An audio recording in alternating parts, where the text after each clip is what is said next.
ini berjudul New Normal, New Business Model, a perfect startup for millennial. Oke. Nah, kalau kita bicara new normal, hari ini kita sedang masuk di dalam era baru ya, Bapak Ibu ya. Mungkin bagi sebagian besar orang bingung ya, sebenarnya ini kita era apa sih sebenarnya? Nah, cuma nanti akan dijelaskan oleh para narasumber kita, Bapak Ibu. Nah, cuma sebagai gambarannya, kalau Bapak Ibu tahu, ya saya mungkin bacain beberapa hal deh Bapak Ibu. Ya, mungkin bagi sebagian besar sudah dengar tentang berita ini ataupun yang belum. Nah, saya mau kasih tahu nih Bapak Ibu, ternyata di bulan Juli 2020, ini ada beberapa fakta ya. Ya, perusahaan-perusahaan ternama Amerika ya, kebanyakan di Amerika Serikat ya, kalau kita bicara sekarang Victoria's Secret ya, itu dinyatakan bangkrut Bapak Ibu.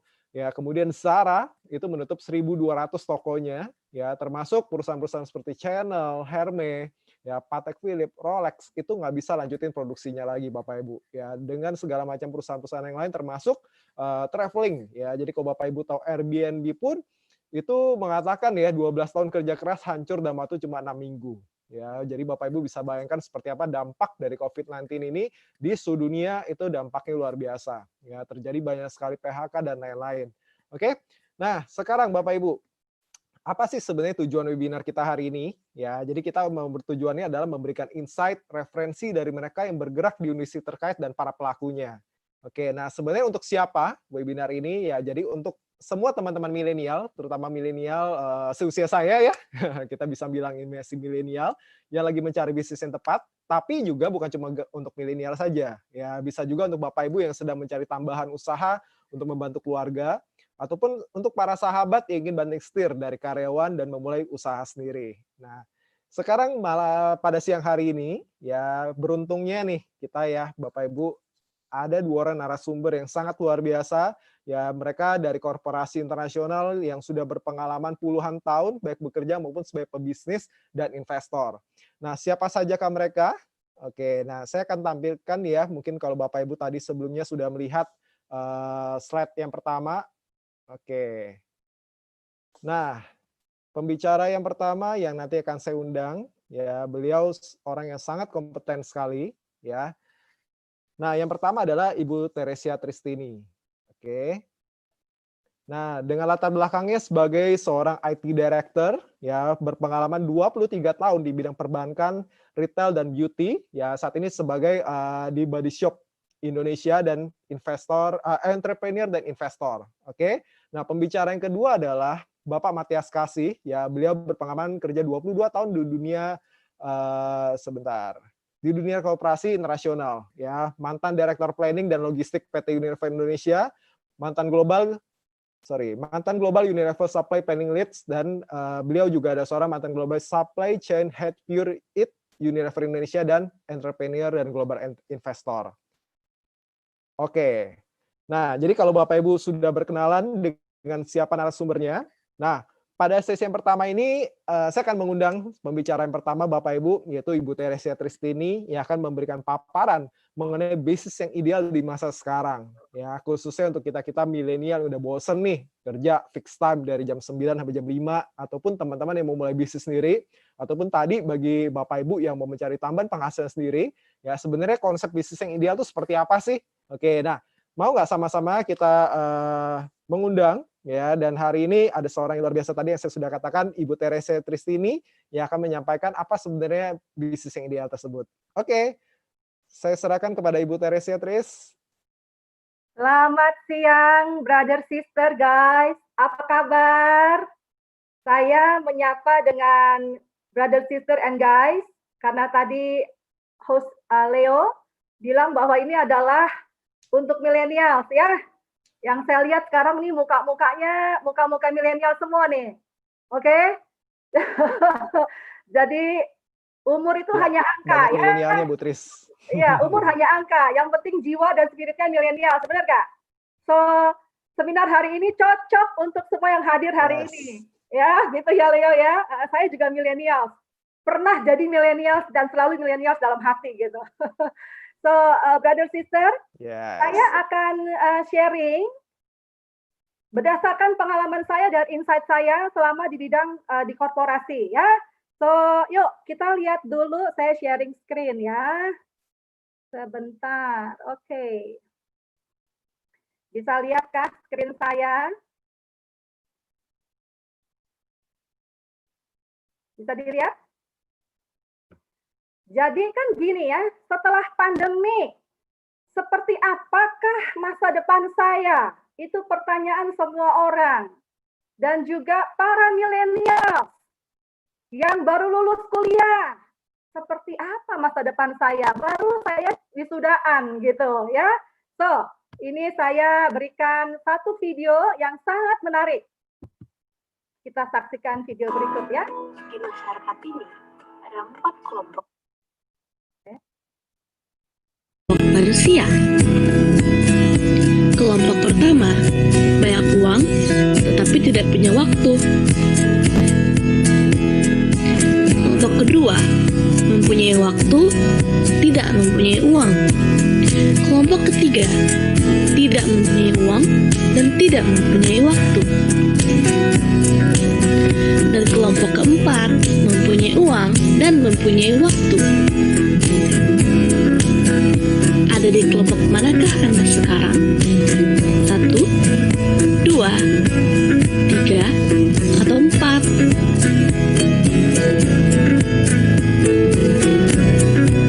Jikalau punya pilihan, ingin berada di kelompok manakah Anda?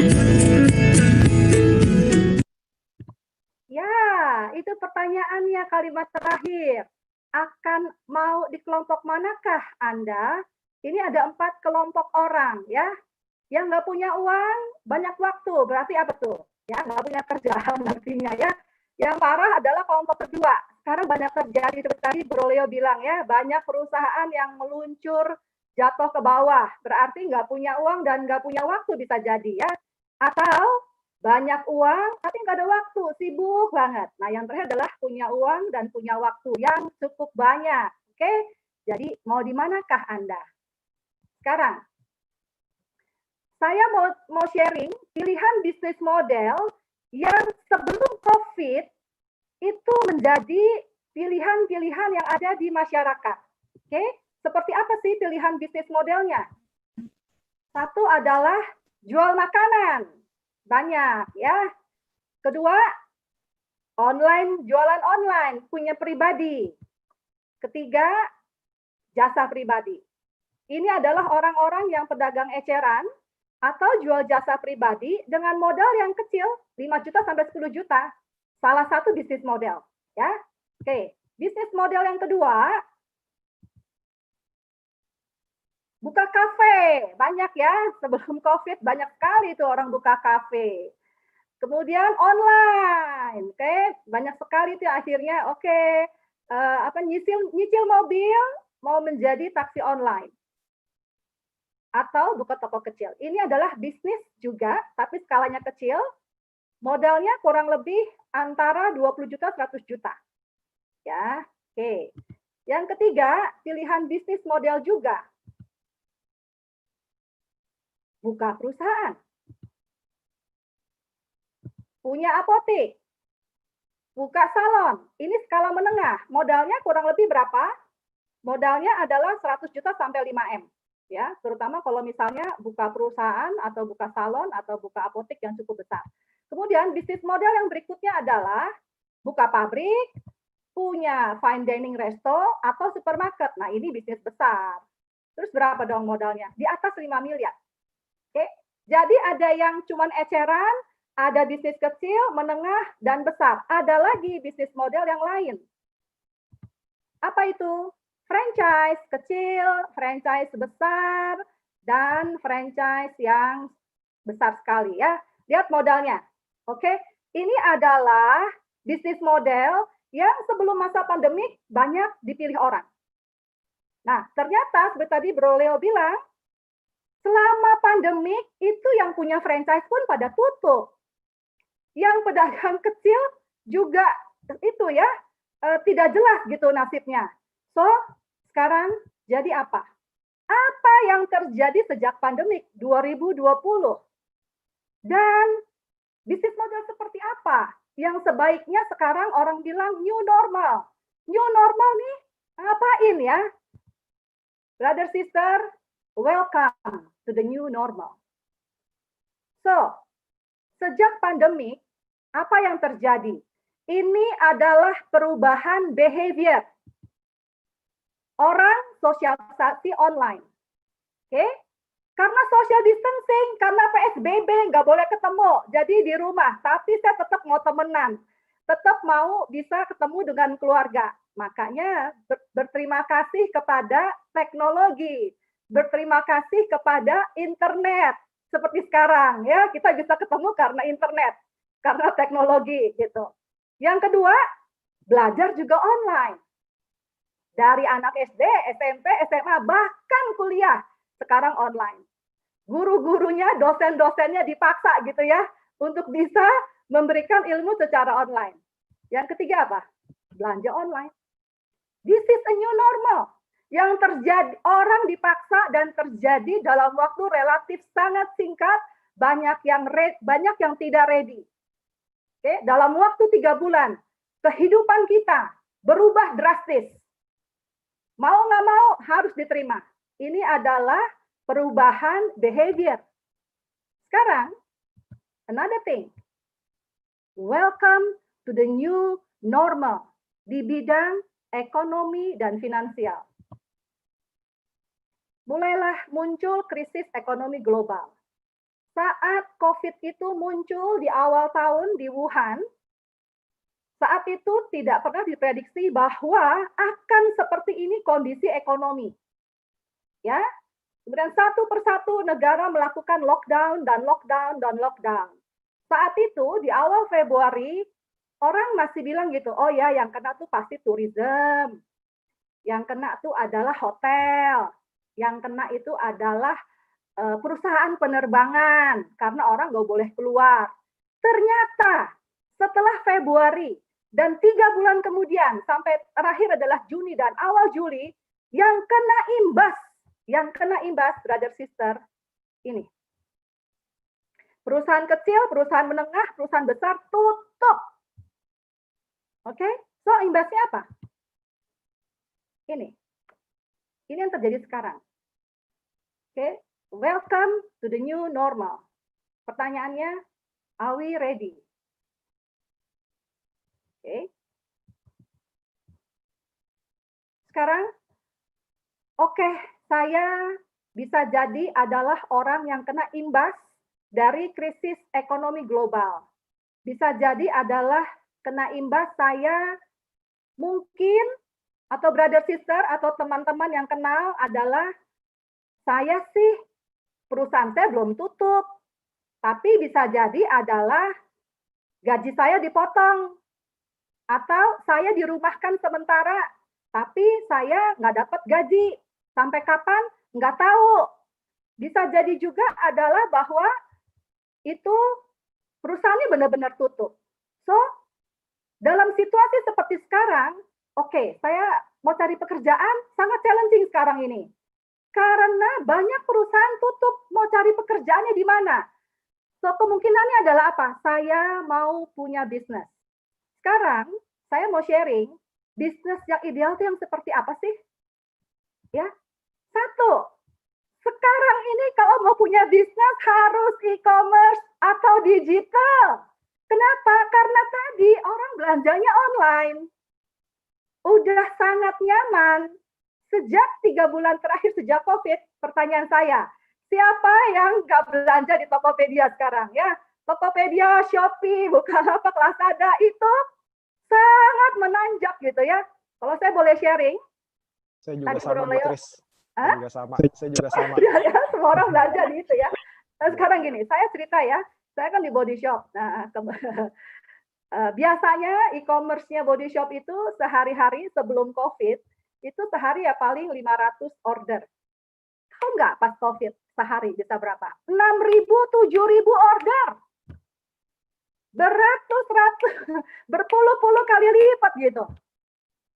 Ya, so ini yang saya sharing adalah di-consider, dipikirkan. Kalau saya mau go into the business sekarang, yang seperti apa sih yang saya mesti cari gitu, yang saya mesti lakukan gitu. Make sure bisnisnya adalah ada melalui digital. Jadi bukan lagi buka toko maksudnya. Ya, Offline itu bukan sesuatu yang menjadi bisnis model yang ideal sekarang.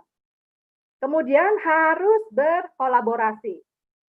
Di masa sekarang, ini adalah sharing ekonomi, nggak bisa sendirian. Ya. Kemudian marketnya global, karena apa? Didukung internet, didukung teknologi. Tuh, modalnya harus kecil. Kenapa?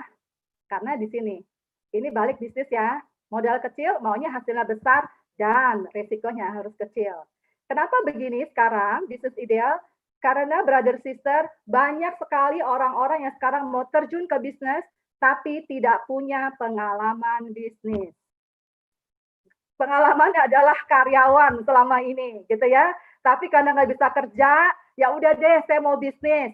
So, yang saya terangkan di sini adalah bisnis-bisnis yang harus dilakukan pada saat nggak punya pengalaman bisnis. Jangan sampai nanti semua tabungan ditaruh di bisnis dan hilang, gitu ya. Jadi resikonya harus dipertimbangkan. Kemudian harus bisa dilakukan oleh siapapun. Baik yang baru lulus kuliah, maupun yang sudah punya pengalaman kerja, maupun ibu rumah tangga, maupun karyawan. Oke, karena ini adalah contoh gini ya, kenapa bisnis itu harus seperti ini sekarang, brother sister, sekarang ini supply karyawan itu banyak sekali di market. Gampang sekali, karena jutaan dari yang berhenti bekerja, plus jutaan dari yang fresh graduate.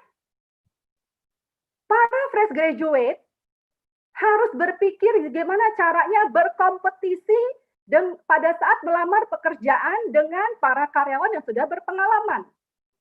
Saya kebetulan karena kapasitas saya tuh dapat akses ke nama-nama orang yang istilahnya sudah tidak bekerja dari semua level. Dari level paling bawah sampai level direktur itu banyak sekali. Dan mereka mencari pekerjaan. So artinya ini para millennials yang nggak punya pengalaman kerja, bagaimana caranya mencari peluang pekerjaan bersaing dengan para orang-orang yang udah punya pengalaman. So artinya adalah apa? Mesti cari peluang bisnis. Tapi nggak pernah punya pengalaman bisnis. Artinya harus cari bisnis yang bisa dilakukan oleh orang-orang yang nggak punya pengalaman bisnis. Gitu ya. Dan mudah diduplikasi. Kalau saya punya bisnis, saya mau bisa bahwa bisnis saya bisa dilakukan juga orang-orang lain.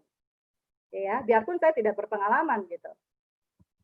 Terus harus nanti ujung-ujungnya residual income. Bisa diuangin dong, of course ya, karena tujuan bisnis adalah mau menghasilkan uang dan bisa diwariskan. Oke? Nah, ini yang penting ada support system. Why? Nanti akan dijelaskan. Kenapa? Karena ini yang mendukung orang berhasil secara bisnis. Oke ya, yang nggak punya background bisnis, gimana caranya bisa berhasil dan bisa menduplikasi. Oke, ini adalah 12 model bisnis yang brother sister harus consider pada saat sekarang nih di masa COVID. Saya mau buka bisnis karena saya cari pekerjaan nggak dapat. Ya.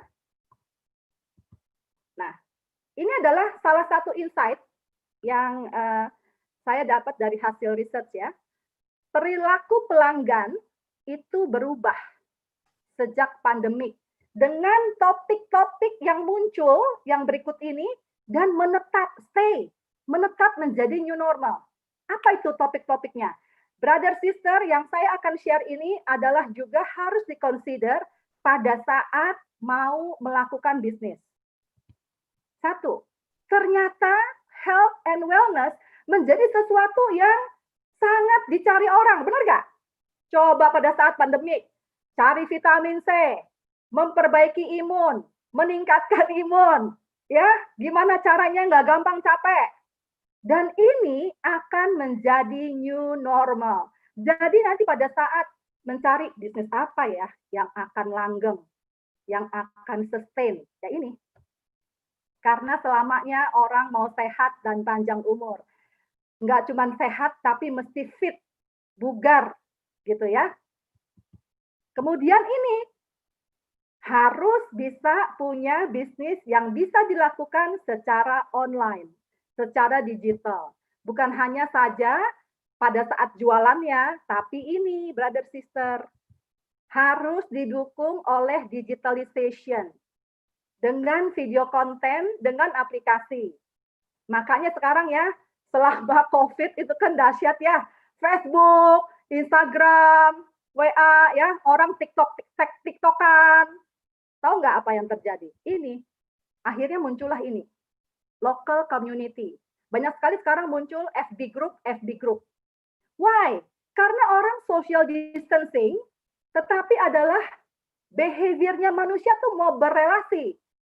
Gimana caranya saya berelasi tapi saya social distancing? Makanya muncullah local community yang bentuknya bisa online, bisa digital. Nah, ini bisa menjadi salah satu sumber ide bisnis. Ya. Environmental awareness. Sekarang orang lebih aware tentang lingkungan hidup. Ya, sekarang mulai Juli itu beberapa supermarket udah nggak kasih kantong plastik. Jadi mesti bawa kantong belanja sendiri ya, which is good. Dan saya bilang itu good. Dan ini workplace changes. Ini akan menjadi new normal. Orang lebih prefer untuk kerja dari rumah karena lebih aman, nggak mesti keluar, ketemu dengan orang beresiko ya, bisa jadi kan ada OTG, bener nggak?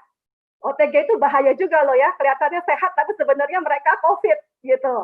Ya, so brother sister, 6 ini yang harus di-consider pada saat mau mencari bisnis setelah new normal ini. Termasuk tadi yang 12. Ya, itu sharing saya sementara ini Leo supaya bisa tahu oke, jadi new normal begini gitu ya. Keren banget Bu Tris. Ya. Oke, thank you Bu Tris untuk infonya. Ini luar biasa banget ya. Jadi untuk supaya teman-teman tahu dan buat saya sendiri ini luar biasa banget ya. Jadi tentang apa sih bisnis yang ideal yang tadi Bu Tris sudah sampaikan ada 12 macam, baik itu e-commerce, market global ya dan semuanya. Nah, dan ternyata saat ini ya ada 6 poin tadi yang terakhir Bu Tris sampaikan bahwa benar-benar konsepnya itu udah berubah banget buat teman-teman. Nah, sebelum kita dengerin, nanti saya mau minta Bu Tris sharing juga ya. Jadi seperti apa sih dampaknya saat ini di perusahaannya. Nah, tapi saya mau tunjukin ke teman-teman semua, ke Bapak Ibu, ini data yang luar biasa nih ya. Jadi kalau Bapak Ibu tahu, ya. Nah, buat informasi nih buat Bapak Ibu semua ya. Bapak Ibu kalau nonton berita ataupun baca di media sosial ini banyak sekali ya dampak dari COVID-19 ini ya, lebih dari 1.000 karyawan Air Asia terdampak pandemi virus corona, Traveloka memberhentikan staf 100 orang, ya Airi ya kalau Bapak Ibu tahu Airi Hotel itu tutup saat ini ya, sudah tutup permanen ya. Di berita di CNN bilang Gojek Grab PHK karyawan 430, Grab 300-an. KFC juga sama ya, Ramayana sama, dan yang baru-baru ini lagi hot Pizza Hut Bapak Ibu ya. Hot memang panas sih Pizza Hut ya, tapi Pizza Hut-nya panas karena udah terancam berangkut juga Bapak Ibu. Nah, dan dari Kemnaker ya, Kementerian Tenaga Kerja mengatakan 96,5% perusahaan di Indonesia itu terancam pandemi COVID-19. 57,1% pendapatannya turun, 39,4% berhenti operasi, dan hanya 1% yang naik. Wow, ini luar biasa banget. Ini data baru, masih baru ya. Baru tanggal 1 Juli 2020 Bapak Ibu ya. Nah, jadi nih Bapak Ibu, kalau Bapak Ibu sudah lihat seperti apa dampaknya, memang serem-serem, bukan cuma sekedar serem, mengerikan ya Bapak Ibu ya. Nah, tapi kita mau tahu nih dari dua narasumber kita ya. Yang pertama mungkin dari Bu Tris dulu nih ya. Jadi apa sih yang dilakukan oleh, mau tahu dong company-nya saat ini seperti apa yang dilakukan oleh perusahaannya, terus habis itu juga untuk kita nih yang baru mau mulai usaha, kira-kira apa aja sih yang bisa dilakukan mengacu dengan 12 poin tadi ya, 12 poin bisnis ideal. Apakah mungkin untuk kita tuh memulai dengan kriteria tersebut? Oke, silahkan Bu Tris. Bisa banget. Brother sister guys, saya sharing ya. Saya sharing apa yang di perusahaan saya yang kami lakukan gitu ya. Oke. Bisa kelihatan video saya, slide saya, Leo? Belum, ini masih yang 6 poin tadi Bu. Oke, ya. Ya. Oke. Now, brother sister guys, Oke. saya mau sharing lah salah satu bisnis model yang diterapkan korporasi besar dan kerennya ini terjadi sekarang ya. Saya sharing dari sisi Body Shop, oke? Body Shop itu berdiri dari tahun 76, sedikit sharing ya, di UK oleh Anita Roddick. Mudah-mudahan ada yang menjadi pelanggan juga di sini ya, sama bernafsu jualan gitu. Nah, pada saat Anita Roddick itu mendirikan Body Shop di UK, itu salah satunya adalah direct selling. Sekarang ini di seluruh dunia, direct selling yang ada di Body Shop itu hanya 2 negara, UK dan Australia. Kemudian sekarang ini Body Shop dibeli oleh perusahaan Natura Brazil tahun 2015 gitu ya, nggak salah ya, 2015 deh. Nah, kemudian 2019 akhir tahun lalu November itu Natura, korporasi besar di Brazil sebagai holding company-nya Body Shop membeli Avon. Tahu Avon ya? Avon adalah direct selling yang fokus pada beauty karena Natura itu memang beauty company gitu. Avon itu pada saat itu punya 5 juta beauty consultant. Wah, saat saya dengar itu saya bilang, wow, berarti perusahaan-perusahaan besar, korporasi besar di dunia melihat bahwa direct selling adalah salah satu bisnis model yang menjanjikan. Oke? Nah, titik di situ ya. Kemudian pada saat COVID berjalan, impact-nya adalah saya ngomong Body Shop. 90% toko body shop seluruh dunia tutup. 90%. Wow, 90% Bu. 90%. Wow. Oke. Yang menarik adalah direct selling. Yang tadinya sebelum COVID hanya berkontribusi 15% sampai 18% total sales, pada saat COVID menjadi 50%. Nah, terus tahu nggak apa yang membuat jadi dahsyat? Banyak tadi Leo bilang ya, banyak perusahaan korporasi dunia yang gulung tikar atau turun secara growth, pertumbuhan. Kita baru aja selesai review 6 bulan pertama performance-nya Body Shop. 6 bulan pertama pada saat COVID dan setelah COVID, pertumbuhan Body Shop plus 2%. Plus 2%. Dan itu 50%-nya adalah dari direct selling. Wow, itu berarti Yes. terbesar ya Bu Tris dari direct selling ya? Right. Jadi ini sekarang tahu nggak apa? Mau di-apply ke negara-negara lain. Menurut saya begini, harus dilihatnya begini. Yes, di satu sisi itu memberikan growth income kepada perusahaan. Tetapi itu juga artinya memberikan income kepada para pelaku. Iya kan? Di saat orang-orang pada nggak punya pekerjaan, kehilangan income, pelaku direct selling itu menikmati. Karena salesnya meningkat 3 kali lipat. Dan itu sekarang sedang dipikirkan untuk dijadikan salah satu strategi body shop seluruh dunia. Saya bilang that's fantastic. Ya, buat saya, wah benar juga ya. Dan kalau dilihat tadi kan, hubungannya tadi sama yang 6 bisnis yang consider online dan local community. Ya, karena kan orang kalau apa itu direct selling, ketemu sama orang, punya network, punya komunitas. Artinya network-networknya, komunitasnya itulah yang di leverage, dipakai sebagai daya ungkit. Dan gunakan teknologi, gunakan digitalization untuk mendukung direct selling. Itu saya bilang adalah yang menarik, Leo. Itu insight dari saya gitu ya. Saya pikir nanti Pak Matias akan menggali lebih dalam karena Pak Matias punya pengalaman khusus tentang direct selling di Unilever gitu. Ya, itu kurang lebih sharing aku, Leo. Thank you. Terjadi di Body Shop gitu. Di Body Shop ya, luar biasa Ibu Tris ya pengalamannya ya. Nah sekarang nih Bapak Ibu, kita coba dengerin satu lagi dari Bapak Matias Kasih ya, yang beliau sangat luar biasa. Kalau Bapak Ibu tahu ya, perusahaan Unilever, siapa sih yang nggak tahu produknya? Kita setiap rumah kita semua ada produknya ya Bapak Ibu ya. kita semua pakai produknya. Nah, sekarang menurut pandangan Pak Matias nih ya, yang udah 20 tahun makan asam garam di perusahaan internasional yang menangani regional, global, ya bagaimana menurut Pak Matias, Pak, untuk kondisi sekarang, Pak? Halo, apa kabar dulu Ya, sebelumnya? baik, thank you Pak Matias. Leo, Butres, thank you tadi pandangannya, sharingnya, very insightful.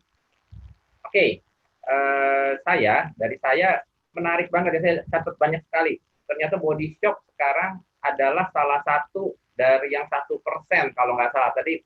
Kalau dari Kemenraker ya, saya catat tadi dari Leo, 96% perusahaan terdampak. Sebagian besar itu kelepek-kelepek gitu kan, kita bilang gitu ya.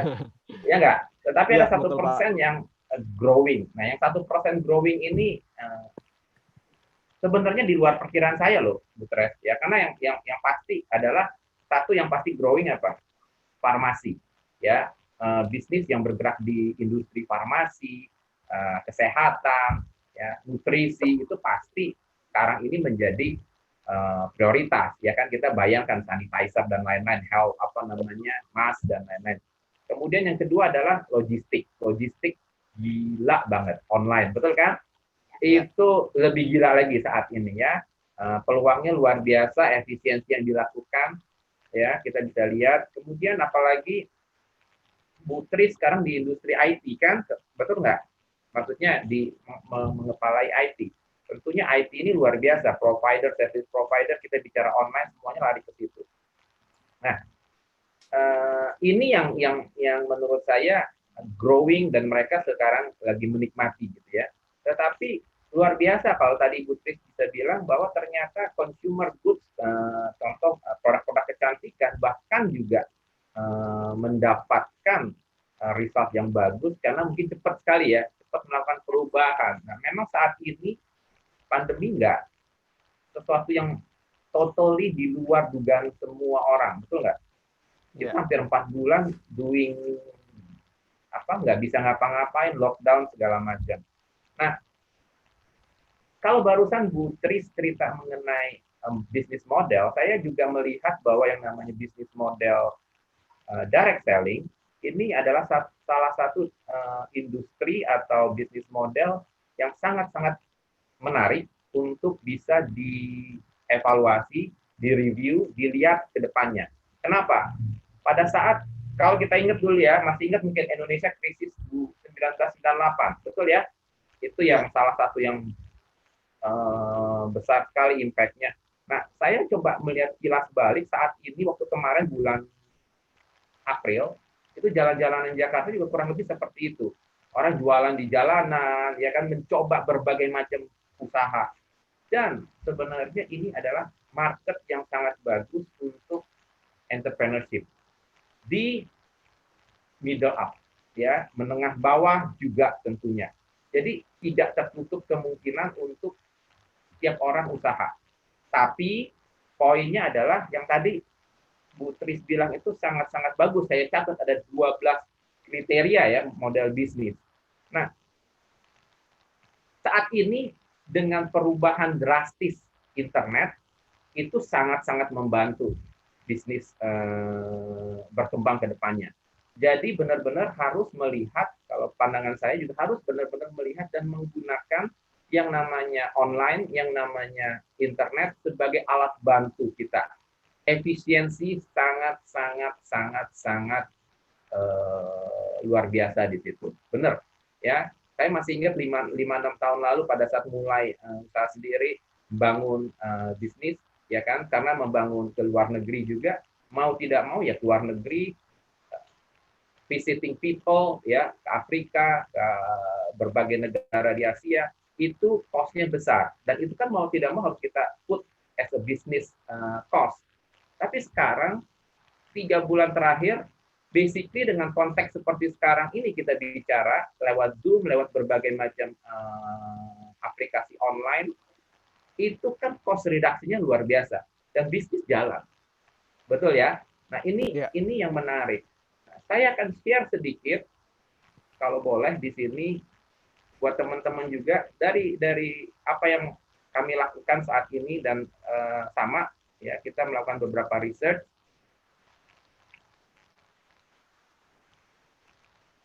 Nah, kelihatan chartnya? Oke, direct selling global. Nah, ini kelihatan chartnya? Ya, Pak. Ya. Oke, Oke, muncul, Pak. ya, muncul ya. Nah, Ya. ini adalah data yang saya ambil dari WDSA ya. Menarik sekali.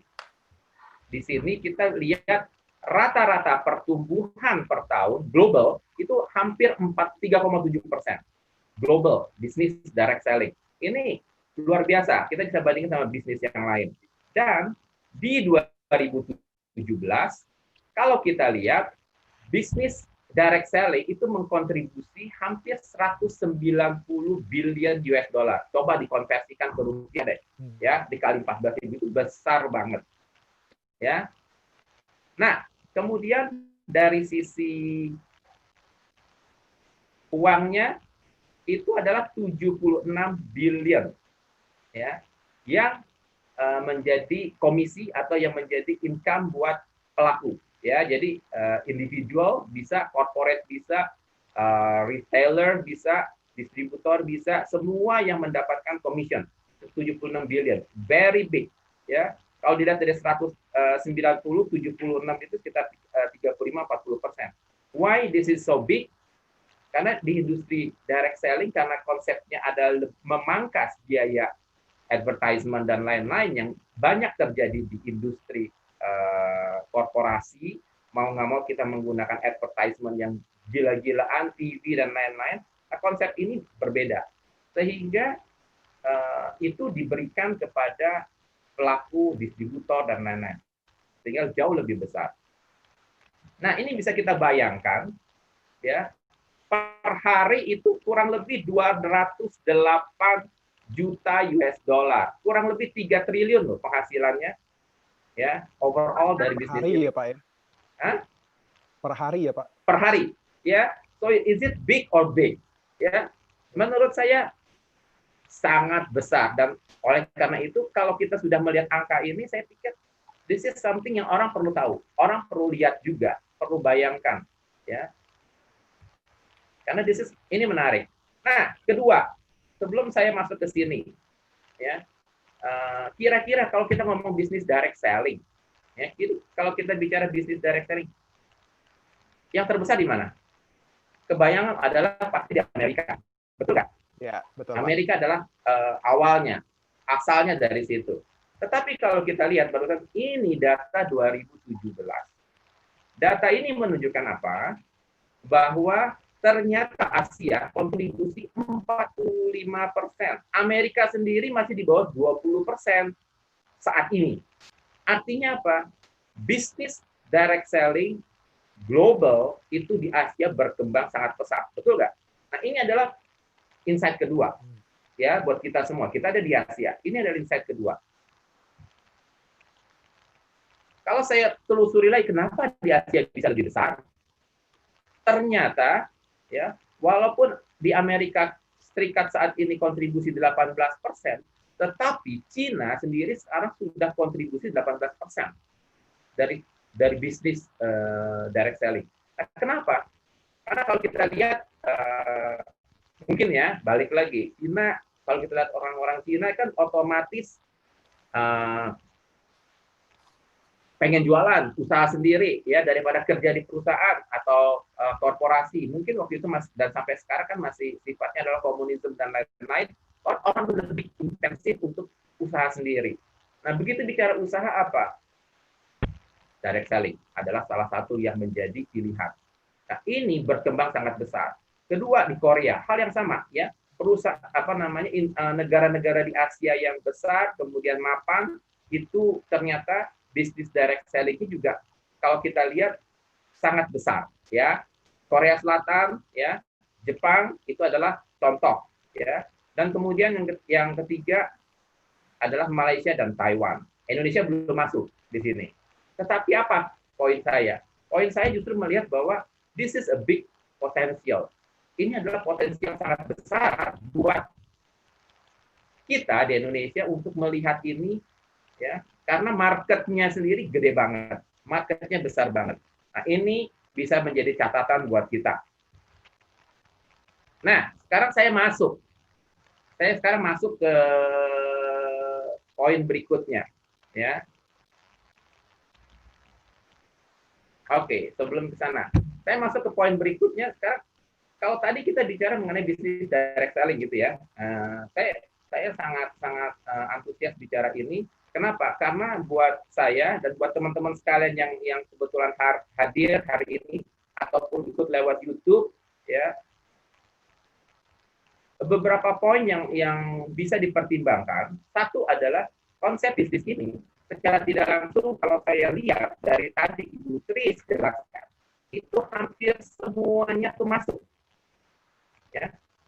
Kenapa? Empowering people untuk usaha sendiri.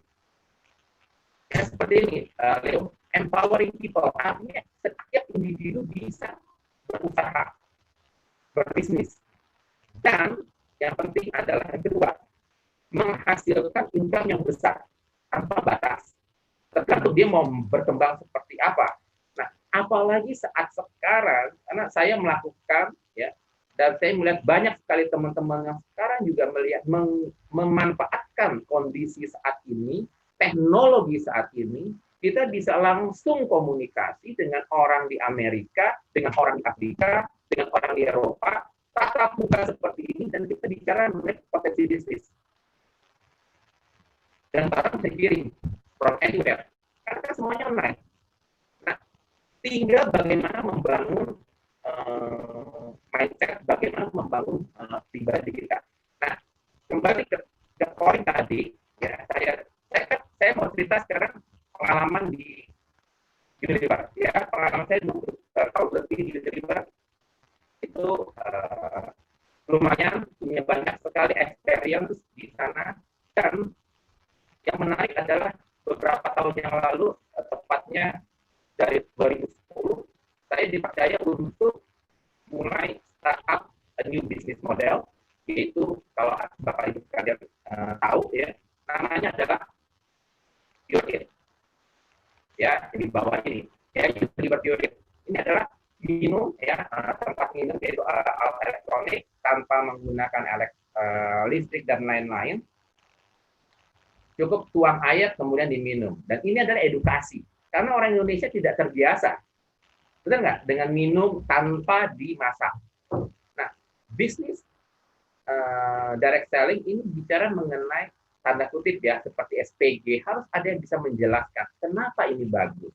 Makanya banyak sekali produk kesehatan konsepnya adalah direct selling. Ya, produk-produk beauty konsepnya adalah direct selling. By the way, contoh nih, farmasi,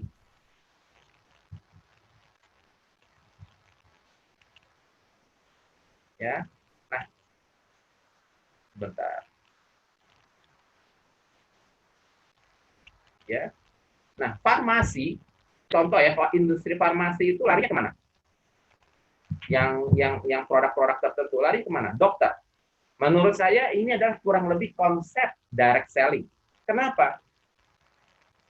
Perusahaan farmasi harus bisa menjelaskan kepada customer-nya, itu pada dokter, bahwa kelebihan produknya terhadap produk yang lain apa. Ya, dia harus punya community, dia harus punya personal touch untuk mengerti kebutuhan dari dokter. Oke?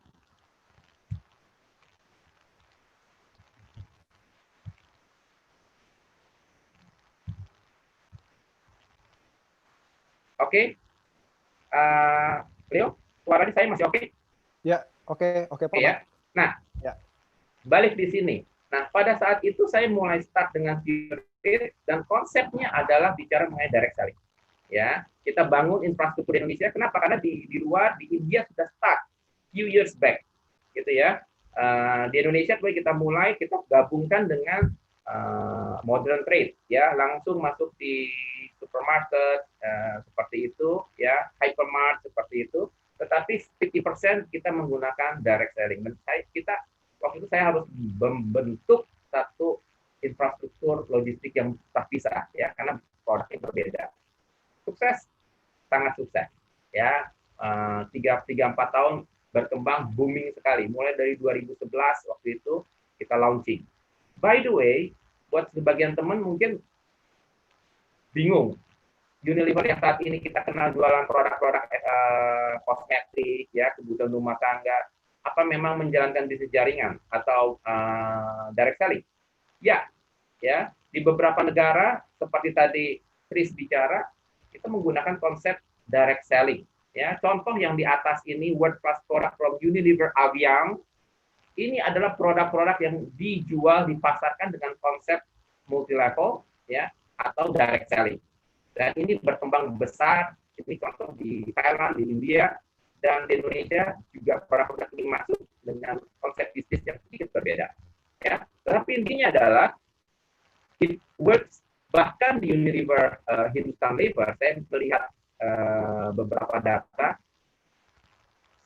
merupakan industri direct selling dari Unilever India itu adalah salah satu yang terbesar di India, ya. Nah, ini yang menarik. Tetapi kenapa di beberapa negara contoh tidak bergerak atau belum berhasil dengan baik? Ini yang perlu diperhatikan juga, ya. Nah, contoh misalnya contoh kedua adalah tadi Bupres kan mengatakan bahwa model ini mau dievaluasi, betul kan? Indonesia. Nah, by the way, Unilever sudah melakukan itu, ya. Dan saya juga melihat, saya ambil contoh di sini adalah salah satu perusahaan lokal, Garuda Food, mungkin Bapak Ibu Bro and Sis juga aware, ya, juga menggunakan konsep ini untuk salah satu bisnis unitnya, ya. Cuma saya tidak tahu apakah sekarang masih jalan apa tidak, ya. Nah, ini adalah sharing saya yang semoga bisa membantu, ya, memberikan gambaran pemahaman lebih lanjut, ya. Terima kasih. Wah, thank you Pak Matias.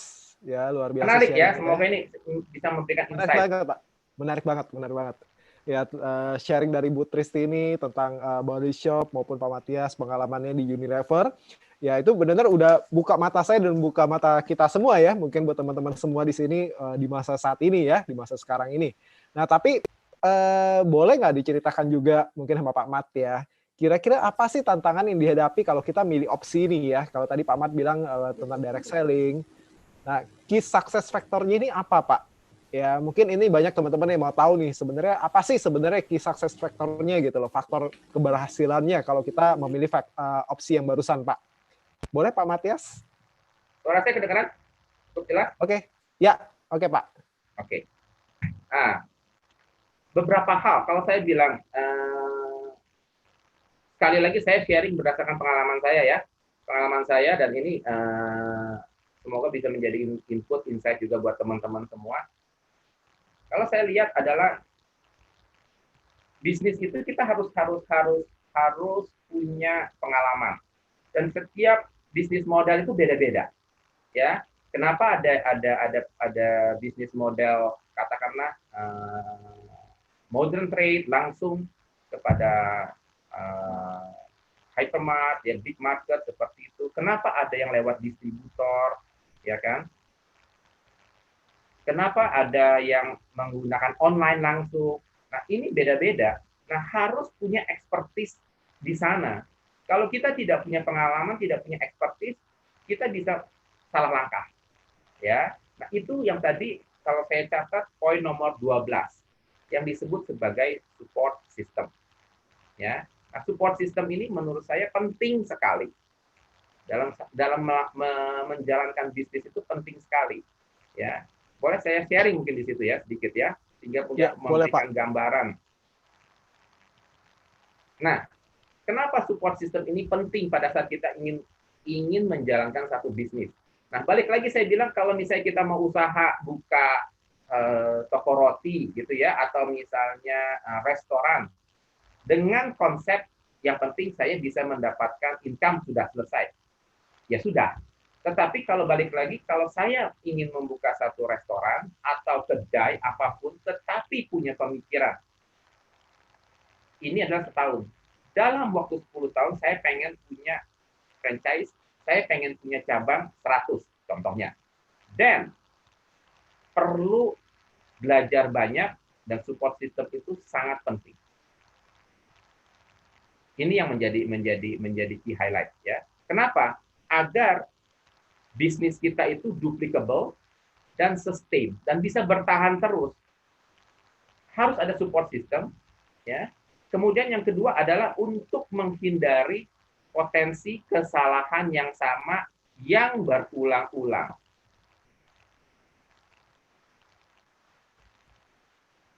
Nangkep nggak poin ini?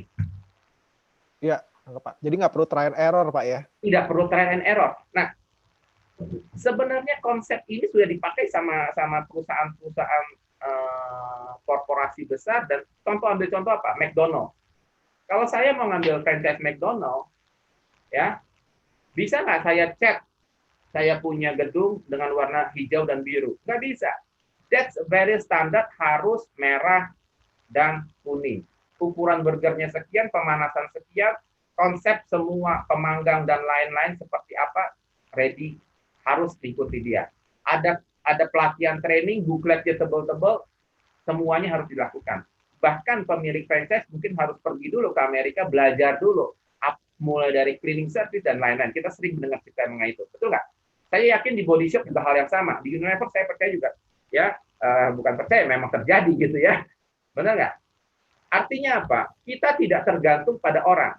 Saya pada saat saya keluar, otomatis perusahaan tidak goyang, jalan terus. Kenapa? Sistem, ada support system, gitu loh. Ya kan? Even the CEO misalnya kena COVID, masuk rumah sakit, bisnis tidak goyang. Ini akan berbeda kalau dengan perusahaan, katakanlah saya ambil contoh ya, misalnya di luar sana ada perusahaan keluarga yang semua keputusan diambil oleh owner. Dan ini kejadian, ya, saya ada beberapa teman kejadian, bosnya tiba-tiba sakit jantung, stroke, masuk rumah sakit, apa yang terjadi? Bisnis bisa stop karena mungkin untuk pengeluaran uang sampai jumlah tertentu aksesnya belum diberikan, dan keputusan-keputusan bisnis mau ke depan seperti apa, even board of director belum tahu. Nah, ini yang bahaya karena tidak berdasarkan sistem. Nah, ini yang saya bilang sistem support itu sangat penting. Sorry, salah slide. Saya lanjutin ya. Iya, Pak. Nah, balik lagi bicara mengenai support system. Support system yang baik, kalau menurut saya setelah saya ikut, pasti banyak banget ya di luar sana. Nah, kalau kita mau usaha sendiri berbeda dengan kalau kita bekerja di perusahaan besar terutama ya. Kalau perusahaan besar, otomatis begitu masuk hari pertama kita sudah diberikan buklet setebal-tebal mungkin, betul ya. Tetapi kalau kita mau usaha sendiri, yakinkan ya bahwa kita ada komunitas. Ya, ada yang mengerti, bisa membimbing. Nah, saya sebut ini sebagai sekolah bisnis. Ya, bagaimana membangun diri kita itu menjadi entrepreneur yang benar, gitu ya. Nah, pada saat saya bilang menjadi entrepreneur yang benar itu seperti apa? Bukan cuma bicara produk atau jualan atau strategi bisnisnya seperti apa, tetapi skill, ya, knowledge, kemudian mindset. Karena individu pada saat kita mau start bisnis, terutama saya cerita sekarang kepada teman-teman yang katakanlah ya 30 ya, teman-teman kaum milenial gitu ya, di mana kita baru lulus, punya idealisme tinggi, saya mau lakukan bisnis ini, tapi Anda nggak punya pengalaman. Pengalaman itu penting. Nah, kalau Anda nggak punya pengalaman, Anda harus punya mentor. Dan mentor ini yang tepat, yang menjalankan. Sorry to say, ya, di luar banyak sekali yang ngajar A, B, C, D, E, F. Nah, kita harus tanya, Anda sudah menjalankan belum? Sehingga bisa cerita seperti itu. Anda harus mencari orang yang sudah melakukannya.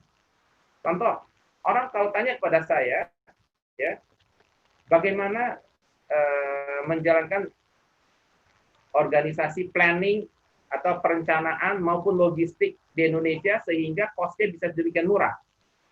Kenapa perusahaan A, kenapa perusahaan B cost-nya tinggi?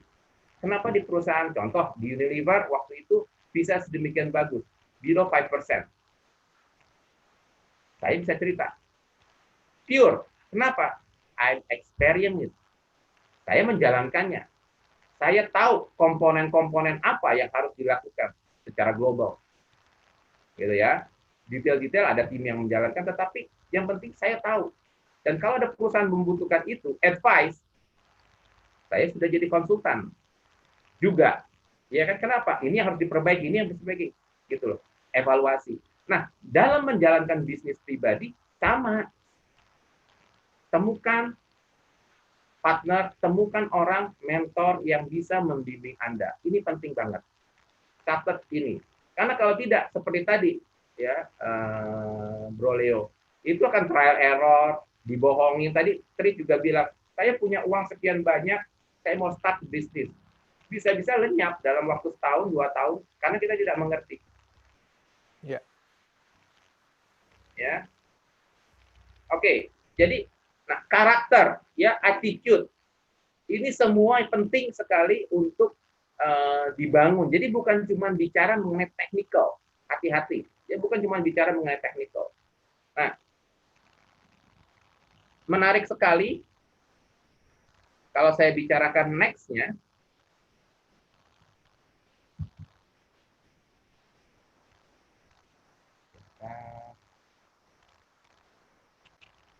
Ada satu support system yang saat ini saya jalankan bersama teman-teman karena kita sudah kenal. Ini adalah dari 2003. Jadi balik lagi, seperti tadi saya bilang, bukan baru tapi sudah. Ini adalah salah satu contoh, ya, boleh nanti teman-teman catat ya sebagai perbandingan. Ini dari 2003. Jadi sudah kurang lebih berapa tahun? 17 tahun, ya kan? Artinya layak ya, kalau sudah 17 tahun sudah dewasa, betul nggak? Jadi sudah layak untuk dijalankan, sudah terbukti. Dan sudah terbukti belum? Ya. Nah, ini menarik sekali. Apa saja yang diajarkan ya dalam program FFG ini ya pada komunitas ini? Pertama, bukan cuma bicara mengenai technical, of course technical penting, bisnis itu penting, tetapi yang menarik yang saya pelajari di sini adalah adanya personal growth, dan ini tidak gampang. Karena pada saat kita start bisnis, terutama orang yang belum pernah bekerja, ya, atau belum pernah bekerja di korporasi besar, disuruh baca buku, unlikely untuk kita mau baca buku. Nah, di sini kita dipaksa untuk juga baca buku-buku yang relevan, bagus untuk pengembangan pribadi.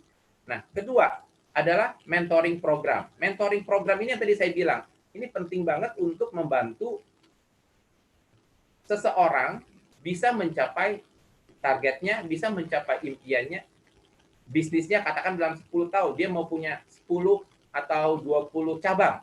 Apa yang harus dilakukan? Anda harus punya mentor yang tepat. Ya.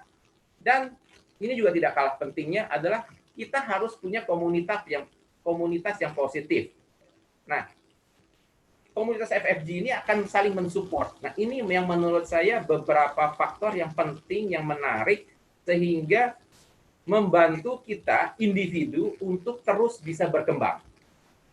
Ya. Nah, kalau saya bandingkan, ya, orang pikir, saya dapat nggak hal ini di luar? Sama, dapat. Saya ambil contoh, ya, di Unilever. Ada distributor saya yang anaknya diminta tolong untuk kerja di Unilever.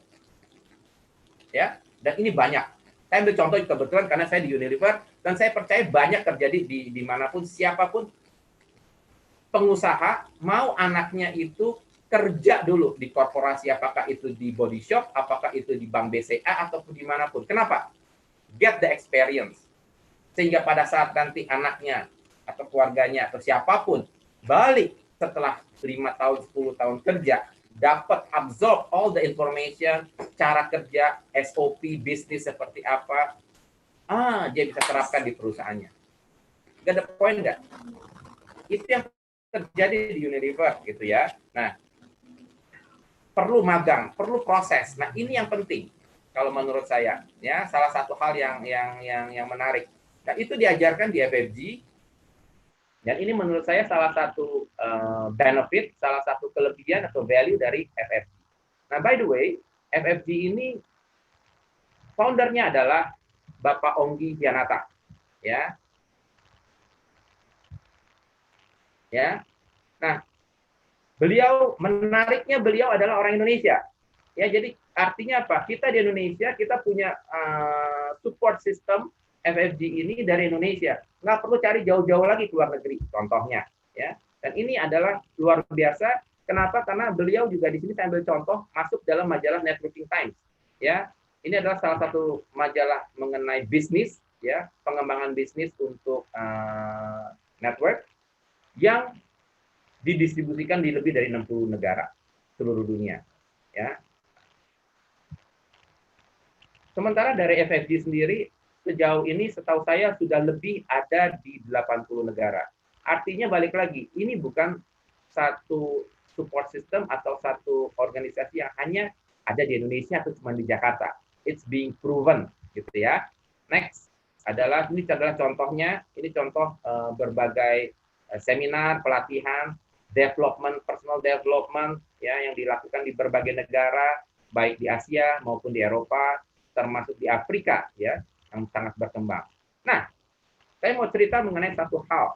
Kalau kita bicara mengenai bisnis, kita bicara mengenai track record, ini adalah hal yang saya boleh sharing sebagai satu kebanggaan. Ada 2 case di sini, ya. Satu adalah saya mau cerita mengenai yang di sebelah kanan ini, kalau Anda lihat namanya adalah Dr. Raul Ruben, ya, Giono, ya. Nah, Dr. Raul ini bilang dia punya title-nya sekarang Network Marketing Beyond Profession, ya. Beliau start menjalankan direct selling ini karena dikenalkan oleh orang Indonesia dan kemudian dikembangkan di Kamerun. Beliau adalah seorang dokter, ya, medical doctor di Kamerun. Dia jalankan, dikembangkan karena ini dia bagus banget, ya. Bayangkan ini adalah 2010 waktu itu kalau nggak salah. Dan dengan progres yang berjalan terus, dia kirim orang ke Indonesia untuk melatih. Sekarang dia menjadi Honorary Consul of Republik Indonesia di Kamerun. Ya, dan ini adalah salah satu foto pada saat belum lama tahun lalu Indonesia Afrika Infrastructure Dialogue bersama Presiden Jokowi. Ya, beliau hadir di belakang sini gitu ya, di belakang sini, ya kan? Nah, ini menunjukkan apa? Melalui bisnis ini kemudian berkembang, dia dilihat memberikan kontribusi, ya, terhadap Indonesia dan akhirnya juga ditunjuk oleh pemerintah Indonesia menjadi perwakilan Indonesia di Kamerun. Dan bisnis dia saat ini kalau nggak salah sudah berkembang di Eropa, di Amerika, ya. Itu satu. Ya, ini bicara mengenai proven track. Artinya sistem FFG ini sudah terbukti, bukan cuma di Indonesia saja. Kedua adalah Yin Fang. Beliau adalah orang Singapura, bekerja di korporasi. Nah, tahun 2008 setelah beliau pensiun, dia di Singapura, belajar untuk menjalankan bisnis jaringan, ya, sampai ke Amerika mencari sistem dan segala macam, akhirnya bertemu dengan FFG, singkat cerita berkembang, ya. Tetapi cerita berubah di mana 2011 beliau kena kanker dan meninggal. Menariknya, setelah beliau meninggal, bisnisnya tetap jalan, tetap memberikan hasil, dan ini yang disebut tadi, kalau nggak salah, bisa diwariskan. Kalau saya catat tadi dari Ibu Kris, model bisnisnya bisa diwariskan. This is happening. Nah, ini adalah bukti mengenai apa yang saya bisa share di FFG, ya, buat bahan pertimbangan, buat input, buat teman-teman sekalian yang hadir. Another point adalah ini adalah an established global network, ya. Di sebelah kiri kalau bisa dilihat ini adalah Winning the Crisis, itu bahasa Prancis ya. Ini adalah Dr. Rowe, kemudian dengan founder kita Bapak Mugianata, dan dengan sahabat saya yang luar biasa Ibu Aili, ya, melakukan perjalanan dan meeting online ya di seluruh dunia. Jadi kita lihat jamnya berbeda. Di sebelah kanan ya, ini adalah seminar di tahun 2019 yang lalu kita adakan di Kamboja ya, untuk Asia 1.500 orang, 2.000 orang waktu itu di sana. Nah, bicara mengenai self development ya, personal development, membangun manusia pada saat membangun bisnisnya. Nah, ini adalah contoh bahwa bisnis model direct selling bisa menjadi satu opsi. Ya. Pertanyaannya, are you ready? Ya kan? Untuk melihat ini sebagai satu opsi. Nah, sebelum saya tutup, itu adalah komunitas. Ya, kita membangun mindset, membangun skill, membangun experience, tetapi kan perlu produk yang kita pasarkan. Nah, produk apa yang kita pasarkan? Kita mencari partner, karena kita tidak menjual atau tidak membuat sendiri. Kita mencari partner yang tepat. Ya, partner yang tepat. Ponggi waktu itu memutuskan setelah melihat berbagai macam opsi yang ada di market, kita bekerja sama dengan Bizword. Ya, ini adalah satu perusahaan korporasi skala global, ya, dan menariknya juga bekerja atau memasarkan produk-produk yang terkait dengan kesehatan dan wellness. Ya, Bizword saat ini ada di 20 negara, perwakilan di 20 negara, 6 kontinen. Ya, contoh di Eropa ada di Italia yang mewakili seluruh Uni Eropa. Ya, di Amerika juga ada, ya, mewakili seluruh Amerika. Ya, nah ini adalah Bizword, ya, partner kita untuk produk. Produknya apa? Satu adalah di health and wellness product, ya, ada beberapa produk di situ. Itu adalah satu line bisnis sendiri yang saat ini benar-benar sangat-sangat bagus dan sedang berkembang. Kedua, kita ada online travel, ya, saat ini memang mempersiapkan diri untuk begitu COVID ini selesai, ini akan terbang kembali, ya, tapi ini menarik banget. Dan kita juga akan memasuki berbagai macam produk-produk baru lainnya di financial service dan lain-lainnya. Nah, ini akan berkembang sangat besar ke depannya. Sehingga kembali kepada teman-teman sekalian, menurut saya pilih, ya, tentukan mau yang mana. Ada berbagai macam opsi. Ya, yang saya sharing di sini adalah salah satu yang bisa dipertimbangkan untuk didiskusikan, ya, karena pilihan itu penting agar kedepannya itu kita tidak trial dan error. Saya kira itu dari saya. Terima kasih banyak atas waktu dan kesempatan yang diberikan. Saya kembalikan Bro Leo. Wah, thank you Pak Matias. Waduh, luar biasa ya Bapak Ibu. Kalau mau dibayar nih nggak bisa, saya nggak tahu nih mesti bayar berapa ya Pak Matias dengan Bu Tris ya, membagikan ilmunya buat kita. Kita kontribusi lah, ya kan, karena kontribusi. kita sudah mengalami, dan ya, saya pikir balik lagi ini penting. Apapun yang kita dapat akan sangat bermanfaat kalau kemudian hal itu bagus kita sharing kepada orang lain, sehingga orang lain bisa mendapatkan inspirasinya, bisa mendapatkan insight-insight-nya untuk kemudian mereka kembangkan. Dan kalau memang mau berdiskusi lebih lanjut, feel free, ya, no charge. Waduh, thank you Pak Matias, Bu Tris. Sama, Bu Tris, thank you banget. Tadi sharingnya, insight-nya saya dapat banyak. Thank you.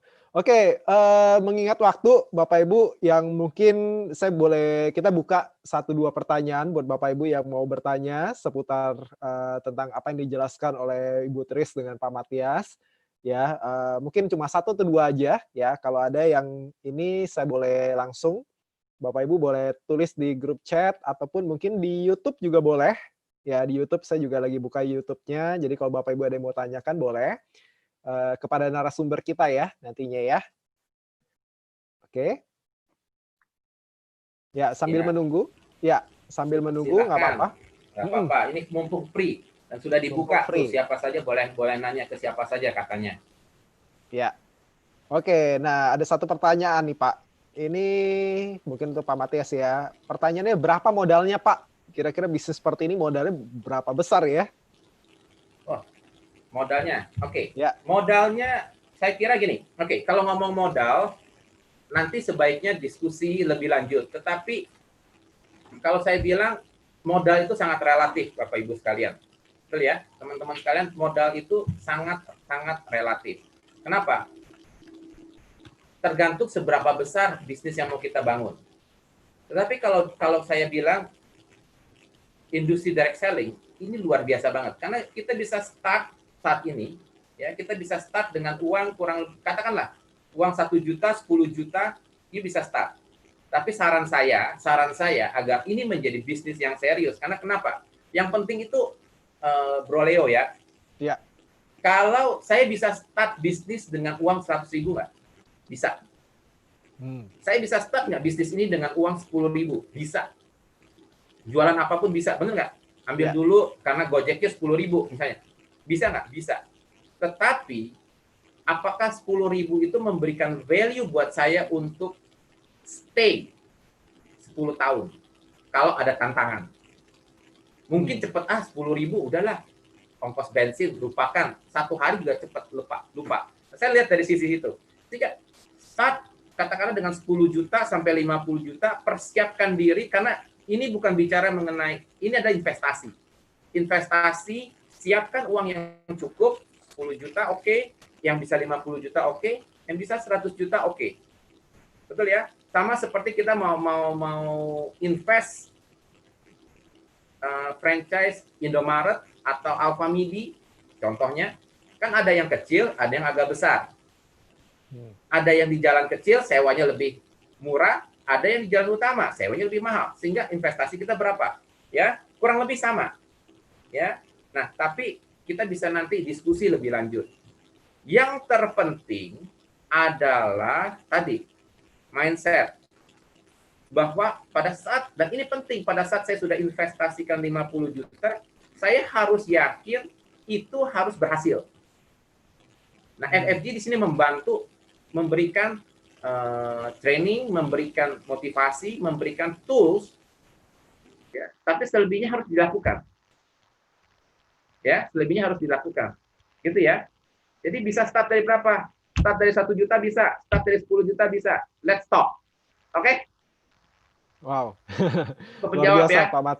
Iya, jadi ini ada beberapa sorry saya baca, kebetulan ada yang private ke saya. Oh, boleh Pak. Pak Matias, ini dari Nurman Mulyadi ya. Salam kenal balik Pak ya. Kenal dengan Pak Ajo, Pak Nyoman serta Pak Yoga saat diuli. Salam kenal ya. Semua teman-teman lama biasanya kenal baik ya, kenal baik, dan salah satu yang saya suka di Unilever adalah brother and sister, semuanya itu saling punya relationship yang sangat kuat ya. Nah, ini yang lebih penting ya, bukan branding perusahaannya. Branding perusahaan bisa punya value yang berbeda, tetapi kita sebagai sesama kolega itu saling perhatian, saling membantu, saling support ya.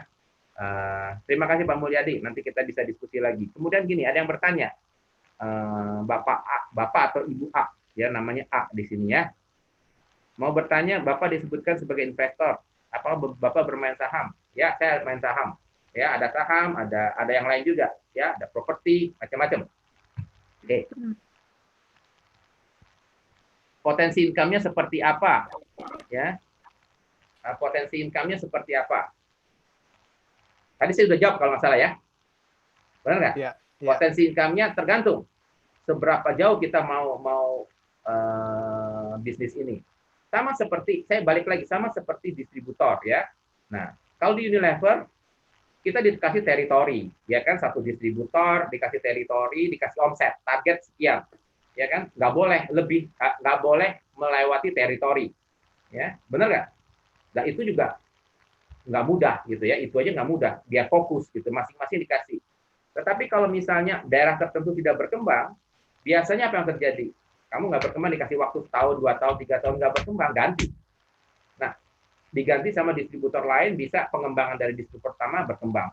Nah, bisnis jaringan basically sama. Kita bisa start dari Jakarta, kembangin, Tapi kalau misalnya Anda punya teman, Anda punya relasi, Anda punya market di katakanlah di Eropa, ya, for one of another reason apapun itu, Anda punya market di England, di Inggris saat ini bicara mengenai produk-produk kesehatan, Anda bisa pasarkan di sana right away dari sekarang. Karena ini yang menarik saat ini, bisnis jaringan, kalau saya bilang, karena sekarang sudah digabungkan dengan internet, e-commerce, yang tadi Ibu Tris tadi bilang, perubahan behavior, ya. Nah, percepatan e-commerce internet saat ini luar biasa, Bro Leo, ya, sama teman-teman sekalian. Saya memperkirakan ya Indonesia ini perkembangannya dibandingkan dengan Cina itu mungkin 5-10 tahun ke depan tertinggal gitu ya. Mereka saat ini sudah gila-gilaan yang namanya e-money semuanya, Anda tahu lah ya, Alibaba dan lain-lain itu dari 5-6 tahun lalu. Wow. Ya. Itu luar biasa. Tetapi COVID ini 3 bulan ini seperti tadi Bu Tris bilang, itu membolak-balikkan semuanya. Sehingga menurut saya percepatan orang Indonesia melek teknologi itu mungkin 3-5 kali lipat. Sehingga sekarang orang sudah lebih behaviornya yang contoh lah, saya walaupun pengguna internet dan lain-lain, saya bukan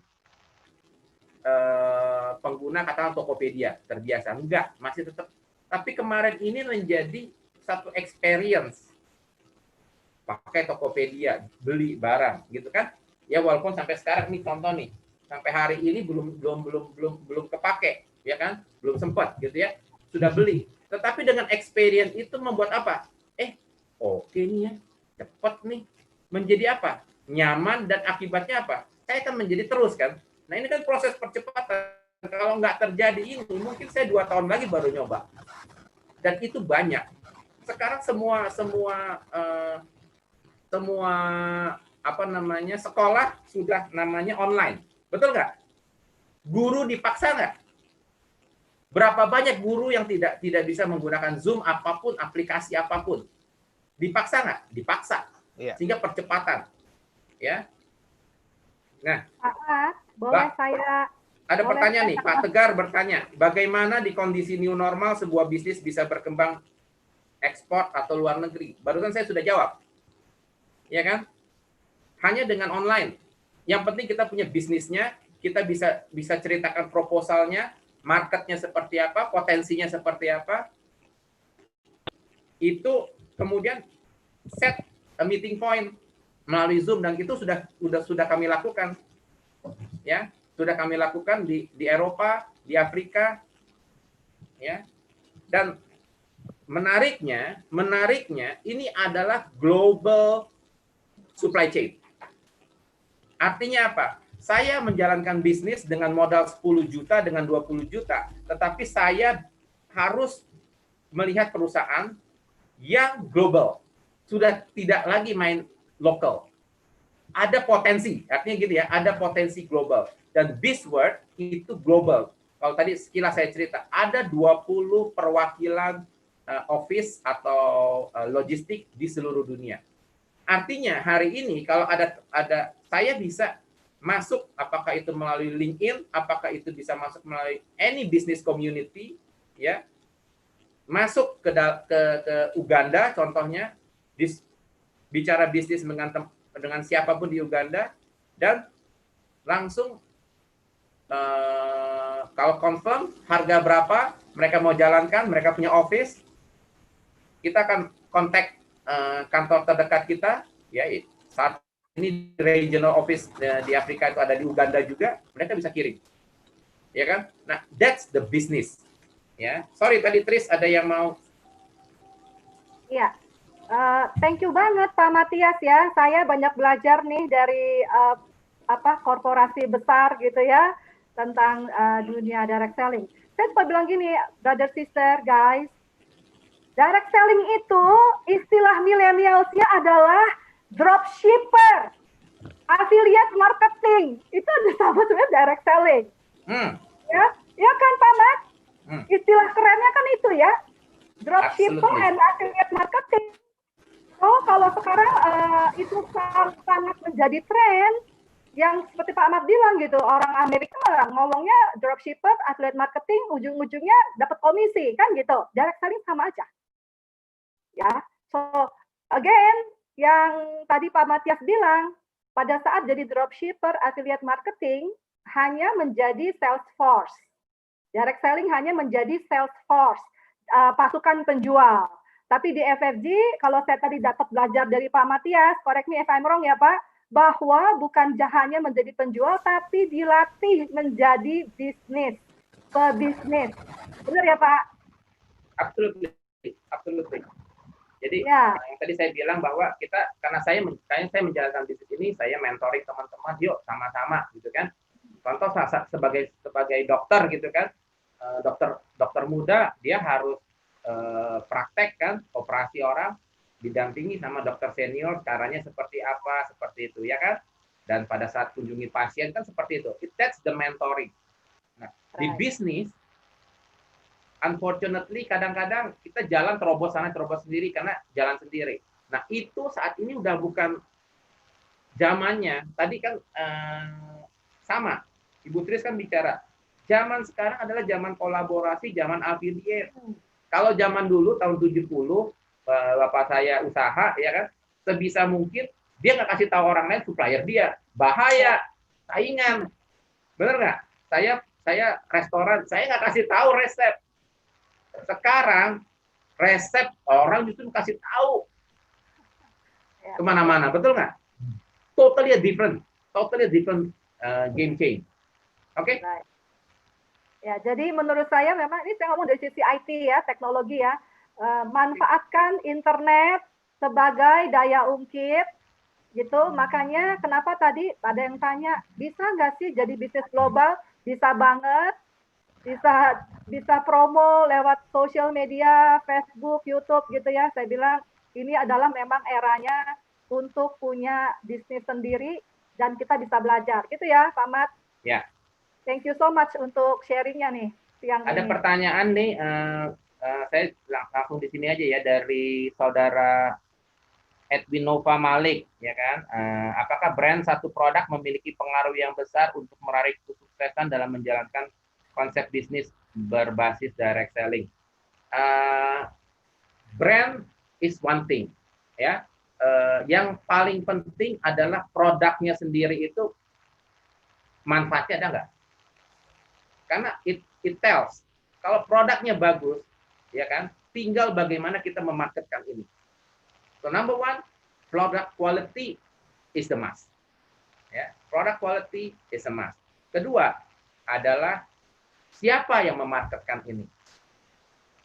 Ya, nah, contoh misalnya kalau Anda mau minta ini, yuk FFG tertarik ya untuk memarketkan ini. Orang akan lihat kan seberapa besar komunitas FFG. Oh, kita ada di 80 negara. Persis sama kenapa contoh saya bilang, balik lagi ya, Hypermart, Indomaret, Alfamart, itu bisa bernegosiasi sama supplier. Karena dia punya sekian banyak cabang di seluruh Indonesia, sehingga kita akan melihat, waduh, jualannya besar ya kalau mereka mau memasarkan. Get the point. Itu poin yang kedua. Ya, dua hal itu semoga menjawab. Yang lainnya nanti boleh dilanjutkan. Saya rasa itu ya. Sementara itu dulu. Ya, thank you Pak Matias, thank you Bu Tris. Waduh, luar biasa untuk insight-nya semua. Siang hari ini saya nyatet banyak banget nih ya, dari Bu Tris. Nah, kesimpulannya nih teman-teman semua ya, dari apa yang disampaikan oleh Pak Matias dengan Ibu Tristini, ya ada beberapa catatan, tapi yang luar biasa kalau tadi Bu Tris bicara soal 12 bisnis model, nah yang saya tangkap itu adalah direct selling itu menjadi salah satu opsi terbaik untuk saat ini, ya, yang benar-benar mencakup semuanya ya, sudah lengkap semua. Bahkan tadi narasumber kita tuh menyarankan untuk melihat bisnis direct selling atau dropshipper tadi dikatakan ataupun affiliate marketing yang dipadukan dengan e-commerce. Ya, e-commerce yang kita sebut menjadi e-networking ya. Nah, itu sebagai pilihan bisnis masa depan. Ya, bukan cuma masa depan tapi mulai dari sekarang ya Bapak Ibu bisa mulai ya untuk membuka seperti apa sih ya. Nah, tapi dengan catatan harus punya support system yang bagus. Ya, tadi Pak Mas udah sampaikan ya, harus punya support system yang bagus. Nah, salah satu yang udah terbukti di dunia itu adalah FFG, ya, yang bekerja sama dengan Bizworld, ya, yang memang sudah global di dunia dengan reputasi yang sangat baik. Nah, jadi sekarang Bapak Ibu sekalian, ya, teman-teman semua, kalau ada pertanyaan, ya, Bapak Ibu bisa tanyakan lebih lanjut kepada partner bisnis yang Bapak Ibu sudah kenal saat ini.